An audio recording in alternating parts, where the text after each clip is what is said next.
الحمد للہ نحمدہ ونصلی علی رسولہ الکریم۔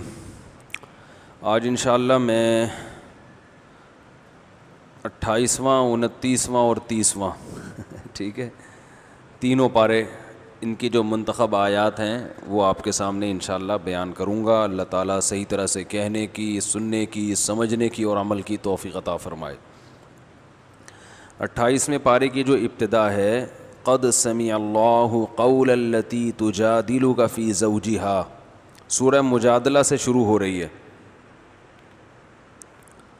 حضرت خولہ رضی اللہ تعالی عنہ کے شوہر نے انہیں یہ کہہ دیا تھا، انتی علیہ کا ظہری امی،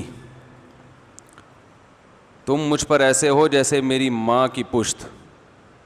تو ماں کے کسی بھی مقدس عضو سے تشبیہ دینا یہ عربی میں زہار کہلاتا تھا بیوی کو، کیونکہ ماں ایک مقدس رشتہ ہے، تو اس کے کسی بھی عضو سے تشبیہ دینا، اس میں یہ نیت ہوتی تھی۔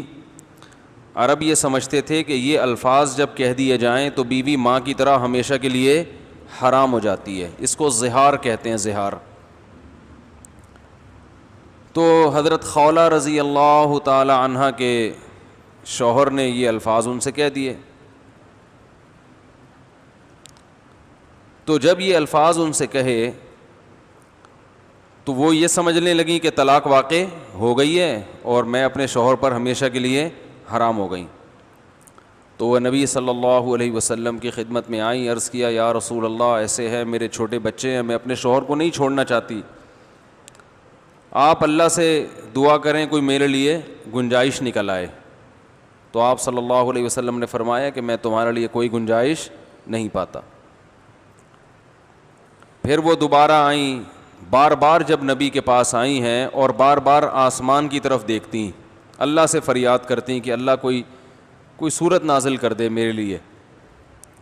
تو نبی صلی اللہ علیہ وسلم بیٹھے ہوئے تھے، اچانک یہ صورت نازل ہوئی، قد سمع اللہ قول التی، تحقیق سن لی اللہ نے بات اس عورت کی، تجادلک فی زوجہا، جو آپ سے اپنے شوہر کے بارے میں جھگڑا کر رہی تھی۔ جھگڑے سے مراد ہے بار بار آنا، اس کو بھی قرآن نے جھگڑے سے تعبیر کیا، گویا کہ لڑ رہی تھی، حالانکہ وہ لڑ نہیں رہی تھی۔ جیسے کوئی بھکاری کسی سے بار بار بھیک مانگے تو ہم کہتے ہیں بھائی تو لڑنے پہ آ گیا ہے، تو یہ قرآن کی اصطلاحات ہیں۔ تو ابراہیم علیہ السلام کے لیے بھی لفظ استعمال ہوا، یجادلونا فی قوم لوط، فرشتے جب لوط علیہ السلام کی قوم کو تباہ کرنے کے لیے آئے تو پہلے ابراہیم علیہ السلام کے پاس آئے، انہوں نے پوچھا کیسے آنا ہوا، کدھر جا رہے ہو؟ انہوں نے کہا کہ ہم اس لیے آئے ہیں کہ لوط علیہ السلام کی قوم کو تباہ کر دیں۔ تو وہاں بھی قرآن کے الفاظ ہیں، ابراہیم ہم سے قوم لوط کے بارے میں جھگڑنے لگے۔ حالانکہ ابراہیم علیہ السلام اللہ سے کیوں جھگڑیں گے بھائی؟ اللہ سے کوئی جھگڑا کر سکتا ہے؟ اصل میں ابراہیم علیہ السلام لجاجت کرنے لگے، بار بار کوشش کرنے لگے کہ کسی طرح لوط علیہ السلام کی قوم سے عذاب ٹل جائے، تو اس لیے اللہ کو دلائل دینے لگے کہ ان فیہا لوطا، اس میں تو لوط علیہ السلام بھی ہیں، اللہ وہ بھی تباہ ہو جائیں گے۔ مقصد ابراہیم علیہ السلام کا یہ تھا کہ قوم لوط سے عذاب ٹل جائے۔ تو جب کوئی گڑ گڑا کے مانگتا ہے تو اس کو بھی قرآن بعض دفعہ جھگڑے سے تعبیر کرتا ہے۔ یہ بلاغت کے نکات ہوتے ہیں، جو فتنہ پرست لوگ ہیں نا، وہ قرآن و سنت سے ایسے الفاظ نکال کے گستاخی کے فتوے لگاتے ہیں کہ دیکھو قرآن میں فلاں کے بارے میں یہ آیا، فلاں کے بارے میں یہ آیا، تو احادیث میں بھی اس طرح کے الفاظ ہیں، تو پھر صحابہ پہ بھی فتوے لگاتے ہیں، انبیاء پہ بھی لگاتے ہیں۔ تو یہ قرآن کی ایک طریقہ ہے یہ بیان کرنے کا۔ تو جیسے قرآن نے کہا وَعَصَىٰ آدَمُ رَبَّهُ فَغَوَىٰ، آدم نے رب کی نافرمانی کی اور راستے سے ہٹ گیا۔ حالانکہ وہ جو نافرمانی وہ عام نافرمانیوں کی طرح نہیں تھی، وہ ایک اجتہادی غلطی تھی۔ تو وہ جو صحابیاں تھیں بار بار جب نبی کے پاس آئیں تو اللہ نے آسمان سے آیتیں نازل کیں، قد سمع اللہ، تحقیق سن لی اللہ نے بات اس عورت کی جو اپنے شوہر کے بارے میں اے نبی آپ سے جھگڑا کر رہی تھی۔ حالانکہ جھگڑا نہیں کر رہی تھی بلکہ بار بار آنا اور لجاجت کرنا کہ کوئی گنجائش نکال لیں۔ وتشتکی الی اللہ، اور شکایت کر رہی تھی اللہ سے، اللہ سے کہہ رہی تھی اللہ کوئی گنجائش پیدا کر دے. واللہ یسمع تحاورکما، اللہ تمہاری سرگوشیوں کو سنتا ہے. اللہ دیکھ رہا تھا کیا ہو رہا ہے، بے شک اللہ سننے والا اور دیکھنے والا ہے. پھر اللہ نے آگے آیتیں نازل کی، الذین یظاہرون منکم من نسائہم، جو لوگ اپنی بیویوں سے زہار کرتے ہیں تو وہ عورتیں ان کی حقیقت میں ماں نہیں بن جاتی، لیکن یہ ناجائز جملہ ہے، گناہ ہے، اس سے طلاق واقع نہیں ہوگی. مگر اس جملے کی روک تھام کے لیے اللہ نے قانون نازل کر دیا کہ جو اپنی زوجہ کو ایسا الفاظ کہے گا تو وہ اپنی بیوی کے قریب نہیں جا سکتے جب تک کہ ایک غلام آزاد نہ کر دیں. اور جس کے پاس غلام نہ ہو تو وہ کیا کرے گا، 2 مہینے کے لگاتار روزے. اور جس کے جسم میں روزہ رکھنے کی بھی طاقت نہ ہو تو اللہ فرماتے ہیں فَإِطْعَامُ 60 مسکینہ، 60 مسکینوں کو 2 ٹائم کا کھانا کھلا دے تو بیوی کیا ہو جائے گی، حلال ہو جائے گی. تو وہ خوش ہو گئی، ان کے میاں نے کفارہ ادا کیا اور اپنے شوہر کے ساتھ رہنا شروع کیا. اس واقعے سے ہمیں چند باتیں پتہ چلتی ہیں. پہلی بات یہ کہ بیوی کے حلال و حرام ہونے میں مخلوق کے فتوے کا کوئی دخل، بولو بھائی، نہیں ہے. وہ صحابیہ بار بار نبی کے پاس آ رہی ہیں کہ میں اپنے شوہر پہ کوئی گنجائش نکالیں. آپ کیا فرما رہے ہیں، میرے پاس گنجائش نہیں ہے، میرے پاس گنجائش نہیں ہے. کیوں؟ آپ یہ جانتے تھے کہ بیوی اس الفاظ کے بعد حلال ہے یا حرام، یہ میرا کام نہیں ہے، یہ کس کا کام ہے، بولو نا، اللہ کا. اب جو ہمارے اہل حدیث حضرات کہتے ہیں کہ 3 طلاقیں ایک مجلس کی نبی کے دور میں 3 سمجھی جاتی تھیں، حضرت عمر نے کیا کر 1 سمجھی جاتی تھیں، حضرت عمر نے ان کو کیا کر دیا، 3. تو اس کا مطلب جو بیوی نبی کے دور میں حلال سمجھی جاتی تھی نبی کے حکم سے، وہ حضرت عمر نے کیا کر دی، بولو نا بھائی، حرام کر دی. تو جب یہ اختیار نبی کے پاس نہیں ہے تو حضرت عمر کے پاس یہ اختیار ہو سکتا ہے. قاری خلیل الرحمان صاحب کا میں دیکھ رہا تھا کلپ، بول ٹی وی میں بڑے دھڑلے کے ساتھ کہہ رہے تھے کہ نبی صلی اللہ علیہ وسلم کے دور میں ایک مجلس کی 3 طلاقیں ایک سمجھی جاتی تھیں. ایک تو افسوس اس پر ہوتا ہے کہ حدیث کا ترجمہ غلط. میرا دل چاہ رہا تھا کاش میں بیٹھا ہوا ہوتا اسی وقت روک لیتا کہ قاری صاحب اللہ کا نام لو، خدا سے ڈرو. طلاق کے مسائل کا مطلب یہ ہے کہ حلال کو حرام کر دینا، حلال کو حرام اور حرام کو حلال اس جرت سے کیا جا رہا ہے. لاکھوں لوگوں کے سامنے حدیث کا ترجمہ 100% غلط کیا جا رہا ہے اور لوگ بیٹھے ہوئے ہیں. لوگوں کو تھوڑی قرآن و حدیث کا پتہ ہے، اور اپنی تحقیق کو کیا کہا جا رہا ہے، قرآن و حدیث. تم ابو حنیفہ کے اندھے مقلد ہو، ہم کس کو فالو کرتے ہیں، قرآن و حدیث کو. یہ قرآن و حدیث ہے آپ کے پاس کہ آپ حدیث کا ترجمہ غلط کر رہے ہو. یہ کون سی حدیث میں لکھا ہے کہ نبی کے دور میں ایک مجلس کی 3 طلاق ایک سمجھی جاتی تھی؟ یہ کہاں لکھا ہوا ہے؟ یہ ایک مجلس کا لفظ آپ نے کہاں سے ایڈ کر دیا؟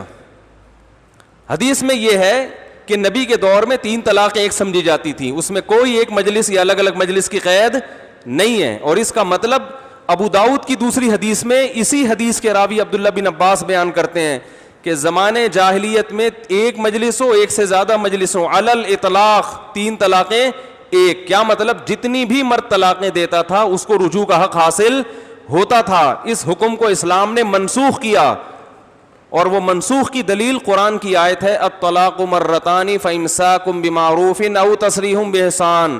طلاقیں 2 مرتبہ ہیں، اس کے بعد رکھنا ہے یا چھوڑنا ہے. فإن طلقها، اگر تیسری دے دی، فلا تحل له من بعد، تو تیسری کے بعد بیوی حلال نہیں ہے، چاہے وہ فوراً دی ہو یا بعد میں دی ہو. قرآن نے یہ فرق نہیں کیا، اسی مجلس میں دی ہو یا اگلے سال دی ہو، کوئی فرق نہیں کیا قرآن نے. اس آیت سے یہ حکم کیا ہو گیا تھا، منسوخ.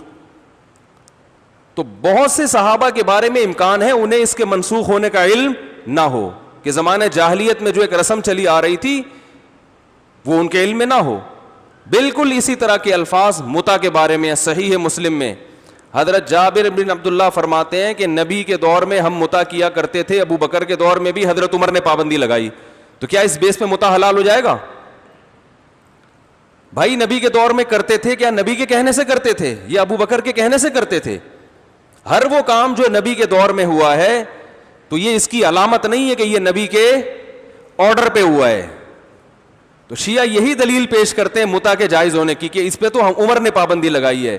ہم کہتے ہیں متع پہ حضرت عمر نے جو پابندی لگائی یہ عین قرآن و حدیث کی روشنی میں لگائی ہے, کیونکہ متع حرام ہو چکا تھا نبی کے دور میں, لیکن زمانے جاہلیت کی رسم تھی, ہر ایک کو حرمت کا علم نہیں تھا. تو اسی طرح نبی کے دور میں اگر 3 طلاقیں ایک سمجھی جاتی تھیں تو ایک مجلس کی نہیں, ایک مجلس ہو یا ایک سے زیادہ. حضرت عمر نے جو 3 کو 3 قرار دیا کوئی نیا حکم نہیں تھا, یہ وہی حکم تھا جو قرآن میں نازل ہوا ہے. اور اس کی سب سے بڑی دلیل کہ ایک صحابی نے بھی اس پر اعتراض نہیں کیا, کسی ایک نے بھی. تو اس سے صاف پتہ چلتا ہے کہ حضرت عمر کا یہ حکم اپنی طرف سے خود ساختہ نہیں تھا. اور قاری خلیل صاحب نے ایک اور خیانت کی ہے. ایک خیانت تو کیا کی, صحیح مسلم کی حدیث کا ترجمہ 100% غلط کی, اپنی طرف سے ایڈ کیا کہ نبی کے دور میں ایک مجلس کی 3 طلاقیں ایک ہوتی تھیں. یہ ترجمہ کہاں سے لائے آپ؟ دوسری خیانت یہ کی کہ حضرت عمر کو موت سے پہلے ندامت ہوئی تھی کہ میں نے جو 3 طلاقوں کو 3 قرار دے دیا, مجھ سے یہ غلطی ہوئی ہے. یہاں بھی گڑبڑ کی ہے. حضرت عمر کو جو ندامت والی حدیث ہے اس میں ایسے کوئی الفاظ نہیں ہے کہ میں نے 3 طلاقوں کو جو 3 قرار دیا تو مجھ سے کیا ہوئی ہے غلطی. وہ حدیث کا ترجمہ قاری خلیل صاحب لفظ بلفظ پڑھ کے سنا دیں, دودھ کا دودھ پانی کا پانی ہو جائے گا. اس لیے ہم کہتے ہیں بھائی جان قرآن و حدیث کے نام پہ آپ نے اندھی تقلید تو کرنی ہی ہے. ابو حنیفہ کی نہیں کرو گے تو یا تو کسی انجینئر کی کرو گے یا کسی پروفیسر کی کرو گے یا قاری خلیل صاحب کی کرو گے. نہیں آ رہی بات میرا خیال ہے سمجھ میں؟ تو اس حدیث میں یہ نہیں ہے حضرت عمر نے یہ کہا تھا 3 طلاقوں کو 1 قرار دینے میں میں نے مجھ سے 3 کو 3 قرار دینے میں مجھ سے کیا ہوئی ہے غلطی. وہ کیا کہا تھا وہ قاری خلیل سے ہی آپ کہیں کہ وہ حدیث پورے لفظ بلفظ پڑھ کے سنائیں. دوسری وہ حدیث انتہائی ضعیف ہے حضرت عمر والی, سند بھی پڑھ کے سنائیں ذرا اس کی. تیسری بات, اگر بالفرض حضرت عمر کو ندامت ہوئی ہوتی تو حضرت عمر وصیت لکھ کے جاتے نا کہ بھائی مجھ سے غلطی ہو گئی, جس بیوی کو قرآن نے حلال کیا تھا میں نے غلطی سے کیا کر دیا حرام, تو آپ لوگ اس قانون کو چینج کر لیں. ایسا کچھ بھی نہیں کیا. اور حضرت عمر سے تو اس سے چھوٹی چھوٹی غلطیاں ہوئی ہیں, صحابہ نے احتجاج کیا ہے. حضرت عمر نے حکم دیا کہ میں 400 درہم سے زیادہ مہر پہ پابندی لگاؤں گا. ایک عورت کھڑی ہو گئی کہ ہم یہ پابندی قبول نہیں کرتے کیونکہ قرآن و سنت میں ایسی کوئی پابندی نہیں ہے. اور بھی مثالیں ملتی ہیں. یہ کیسی بات ہے کہ ایک صحابی بیوی کو 3 طلاقیں دے رہے ہیں, قرآن و سنت کے مطابق تو وہ 1 ہو رہی ہے, بیوی نکاح سے نکلی نہیں ہے, اور اس عورت کے لیے کسی اور سے نکاح کیا ہے حرام ہے. حضرت عمر نے پابندی لگا دی, جس پہ حلال تھی اس پہ حرام کر دیا, جس پہ حرام تھی اس پہ حلال. تو صحابہ حضرت عمر سے اتنا اتفاق ہے اپنی بیویاں بھی تبدیل کرنے کے لیے راضی ہو گئے. اور سارے ایک سے بھی کوئی ایک ضعیف سند دکھا دو کسی ایک صحابی نے حضرت عمر کے اس فیصلے پر اعتراض کیا ہو. تو اس لیے یہ ہم اسی لیے کہتے ہیں قرآن و حدیث سمجھو مجتہدین سے. ہر آدمی کو یہ اتھارٹی حاصل نہیں ہے کہ کچھ بھی اٹھا کے قرآن و حدیث کے نام پہ عوام میں پھیلانا شروع کر دے. تو اپنی طرف سے جو تحقیقات آ رہی ہیں نا, کہتے ہیں بڑے فخر کرتے ہمارا کوئی فقہ نہیں ہے.